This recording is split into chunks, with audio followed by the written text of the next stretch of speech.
Hello friends, మా కొత్త వీడియోకి స్వాగతం. ఈరోజు వీడియోలో మేము ఒక రొమాంటిక్ డ్రామా సినిమా గురించి వివరించబోతున్నాము. ఈ సినిమా ప్రారంభంలో తన సవతి తల్లిని ప్రేమించే 19 ఏళ్ల బాలుడిని మనం చూస్తాము. నిజానికి ఈ అబ్బాయి తల్లి మరణం తర్వాత అతని తండ్రి ఒక యువతిని వివాహం చేసుకున్నాడు. ఈ అమ్మాయి చూడటానికి చాలా అందంగా ఉంది కాబట్టి ఈ వ్యక్తితో పాటు అతని కొడుకు కూడా ఈ స్త్రీ పట్ల పిచ్చివాడిగా మారతాడు. కాని ఇవన్నీ కాకుండా ఈ అమ్మాయి అందాన్ని చూసి పిచ్చిగా ఉన్న చాలామంది గ్రామంలో ఉన్నారు. ఆ అమ్మాయి కూడా క్రమంగా తన కొడుకు వైపు ఆకర్షితులవుతోంది. దీని తర్వాత ఈ ముగ్గురి మధ్య ఏమి జరుగుతుందో ఈ వీడియోలో మనం మరింత చూస్తాము. కాబట్టి ఈ సినిమా ప్రారంభిద్దాం. సినిమా ప్రారంభంలో ఫాస్కో అనే వ్యక్తి అన్నా అనే చిన్న అమ్మాయిని వివాహం చేసుకున్నాడు. అన్నాకు 5 సంవత్సరాల కుమార్తె ఉంది మరియు ఆమె మునుపటి భర్త మరణించాడు కాబట్టి ఆమె మళ్లీ వివాహం చేసుకుంది. మరియు ఫాస్కో భార్య కూడా కొన్ని సంవత్సరాల క్రితం మరణించింది. ఇంటికి వచ్చిన తర్వాత ఫాస్కో వివాహ ఆనందంలో అందరికీ పార్టీ ఇస్తాడు.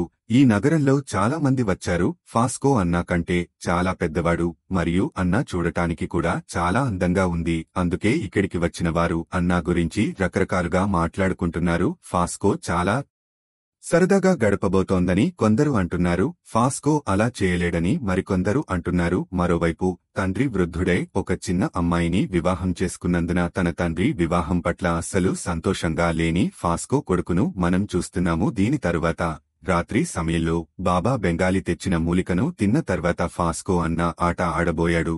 కాని ఒక వ్యక్తి ఫాస్కోను పిలిపించి ఇద్దరూ ఏదో పని కోసం ఇక్కడి నుండి బయలుదేరుతారు. ఫాస్కో కొడుకు పేరు లియో. ఫాస్కో వెళ్లిన వెంటనే లియో అన్నాను చూస్తాడు. కాని అన్నాను ఇక్కడ చూసి అతను సంతోషంగా లేడు. అతను తన తండ్రిపై కోపంగా ఉన్నాడు. ఫాస్కో తన స్నేహితులతో కలిసి సమాధులు తవ్వి పురాతన వస్తువులను దొంగిలించి అమ్మేస్తాడని ఇక్కడ మనకు తెలుస్తుంది. కాని పోలీసులు ఇక్కడికి వస్తారు. దీని కారణంగా ఫోస్కో మరియు అతని స్నేహితులు ఇక్కడి నుండి పారిపోవాల్సి వస్తుంది. పోలీసులు ఈ వ్యక్తులను వెంబడిస్తారు. ఫోస్కో అతని వెంటపడ్డాడు కాబట్టి ఫోస్కో రాత్రంతా తన ఇంటికి వెళ్లలేకపోయాడు. దీని తరువాత ఫోస్కో తెల్లవారుజామున ఇంటికి వస్తాడు. అతను రాత్రిపూట అన్నా ఆట ఆడలేకపోయాడు కాబట్టి అతను తెల్లవారుజామున వచ్చి అన్నాతో లైంగిక సంబంధం పెట్టుకుంటాడు. అతను నంబర్ 1 వక్రబుద్ధి గలవాడు.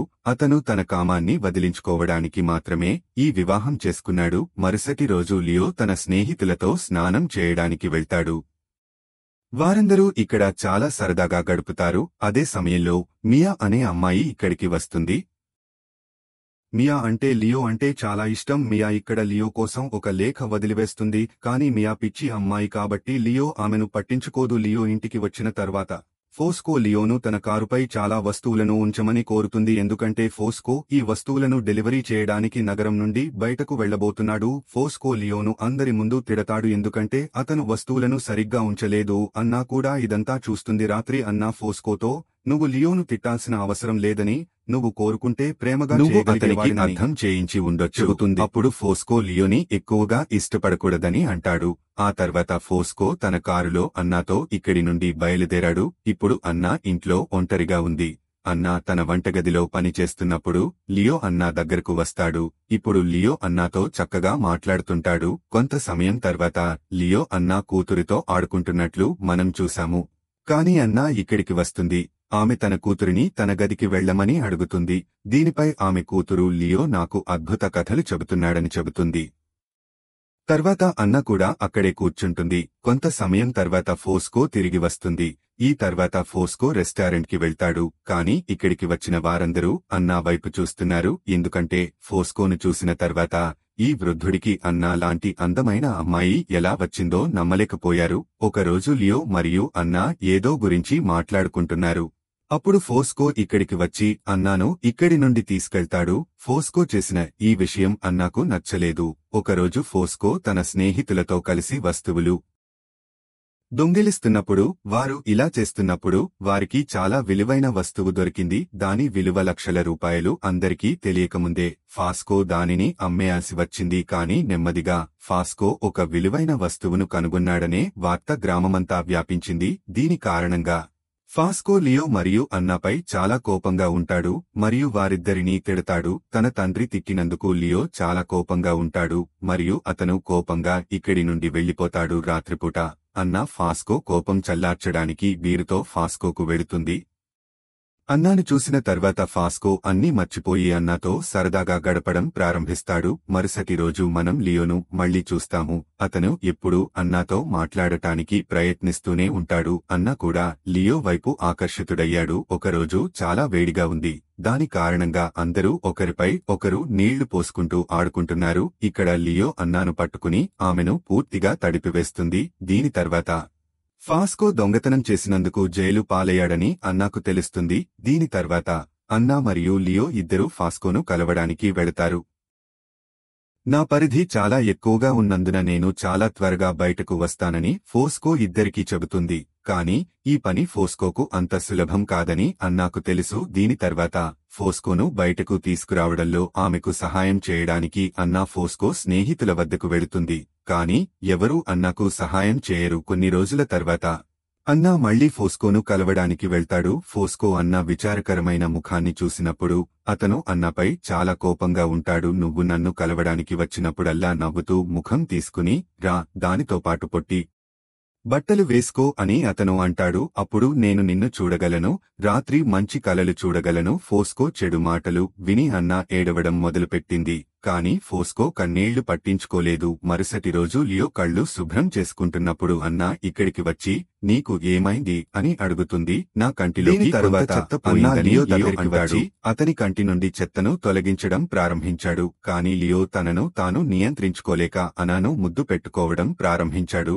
లియో ఇలా చేయడం వల్ల అన కొంచెం భయపడుతుంది. దీని తరువాత ఆమె బయటకు వస్తుంది. దీని తరువాత ఇద్దరూ రాత్రి నిద్రపోతున్నప్పుడు వారు ఒకరినొకరు చాలా మిస్ అవుతున్నారు. ఇప్పుడు అన కూడా లియో గురించి ఆలోచిస్తోంది. దీని తరువాత లియో అన దగ్గరికి వస్తాడు. కాని అన గేటు తెరవదు మరియు ఆమె తనను తాను శాంతింపజేసుకుని నిద్రపోతుంది. మరుసటి రోజు లియో అన దగ్గరికి వెళ్లి అతను అనాను పట్టుకుంటాడు. అన అతన్ని ఆమె నుండి దూరంగా నెట్టివేస్తుంది. దీని తరువాత రాత్రి అనా లియోను తన అత్త ఇంటికి వెళ్లమని అడుగుతుంది. అన అత్త పేరు ఫెర్నాండా. ఫాస్కో ఇక్కడికి వచ్చే వరకు అక్కడే ఉండమని ఆమె లియోను అడుగుతుంది. అన మాటలు విని లియో తన స్నేహితులతో కలిసి నడకకు వెళ్తాడు. తన స్నేహితులతో సరదాగా గడుపుతూ లియో చాలా మద్యం తాగుతాడు. దీని తరువాత అతను తాగి తన ఇంటికి వస్తాడు. ఇంటి తలుపు తాళం వేసి ఉంది. దీని తరువాత లియో కిటికీ దగ్గరకు వెళ్లి తలతో గాజు పగలగొట్టి కిటికీ గుండా లోపలికి వస్తాడు.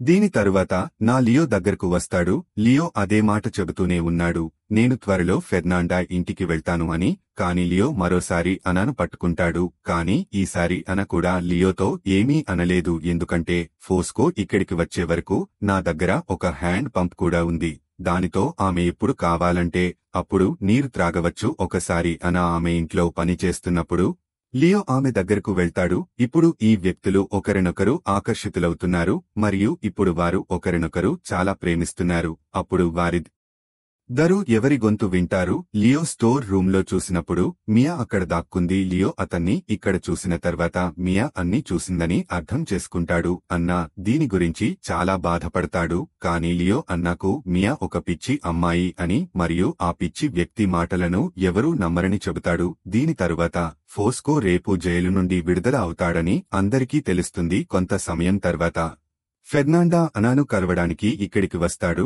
ఫెర్నాండా వచ్చి అనా చాలా విచారంగా ఉందని చూస్తాడు. అనా తన గురించి మరియు లియో గురించి ప్రతిదీ ఫెర్నాండాతో చెబుతుంది. మేము ఇద్దరం చాలాసార్లు సెక్స్ చేశామని మరియు ఇప్పుడు ఆమె ఫోస్కోతో కూడా ఈ విషయాన్ని చెప్పాలనుకుంటుందని ఆమె చెప్పింది. అనా మాటలు విన్న ఫెర్నాండా ఆమెపై చాలా కోపంగా ఉంటుంది. కాని ఫెర్నాండా ఈ విషయాలన్నీ ఫోస్కోతో చెప్పకుండా అనాను నిషేధిస్తుంది. కాని ఫెర్నాండా వారి సంబంధం చెడిపోవాలని కోరుకోలేదు. మరుసటి రోజు అందరూ అనా రాకను జరుపుకోవడానికి పార్టీలు చేసుకుంటున్నట్లు మనం చూస్తాము. కాని అనా ఇంకా చాలా భయపడింది. ఇక్కడ పార్టీ చేసుకుంటున్నప్పుడు ఈ ప్రజలందరూ చాలా మద్యం తాగుతారు. ఫోస్కో బాగా తాగి ఉన్నాడు. అతను రిలీఫ్ తీసుకోవడానికి పక్కకు వెళ్తాడు. కాని ఫోస్కో ఇక్కడే పడుకుంటాడు. అప్పుడు ఫోస్కో మియాన్ను తన ముందుకు తీసుకువస్తాడు. మియాన్ అనా మరియు లియో గురించి ఫోస్కోకు ఇక్కడ ప్రతిదీ చెబుతాడు. ఇప్పుడు ఫోస్కో పార్టీకి తిరిగి వచ్చి మళ్లీ మద్యం తాగుతాడు. పార్టీ ముగిసిన తర్వాత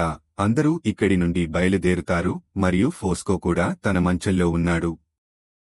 అతనికి తీవ్రమైన తలనొప్పి ఉంది. అతనికి అనా మరియు లియో గురించి అన్నీ తెలుసు. అయినప్పటికీ అతను వారిద్దరితో చాలా చక్కగా మాట్లాడుతాడు. బహుశా ఫోస్కో తన గతాన్ని మరచిపోయి వారితో మంచి జీవితాన్ని గడపాలని కోరుకుంటాడు. లేదా ఫోస్కో తన భర్త మాటలను అస్సలు నమ్మకపోవచ్చు. కొన్ని రోజుల తర్వాత మనం లియోను చూస్తాము. అతను శాంటినా అనే అమ్మాయిని వివాహం చేసుకున్నాడు. దీని తర్వాత వారందరూ భోజనం చేస్తున్నప్పుడు అనా లియో వైపు పదే పదే చూస్తోంది. అంటే అనా ఇప్పటికీ లియోను ప్రేమిస్తుందని అర్థం. మరోవైపు అనా చర్యలను చూసిన తర్వాత ఫోస్కో పూర్తిగా మౌనంగా ఉన్నాడు. భోజనం తర్వాత వారు కుటుంబ ఫోటో తీసుకుంటారు మరియు సినిమా ఇక్కడ ముగుస్తుంది. ఇలాంటి మరిన్ని సినిమాల కోసం మీరు సబ్స్క్రైబ్ చేసుకోండి.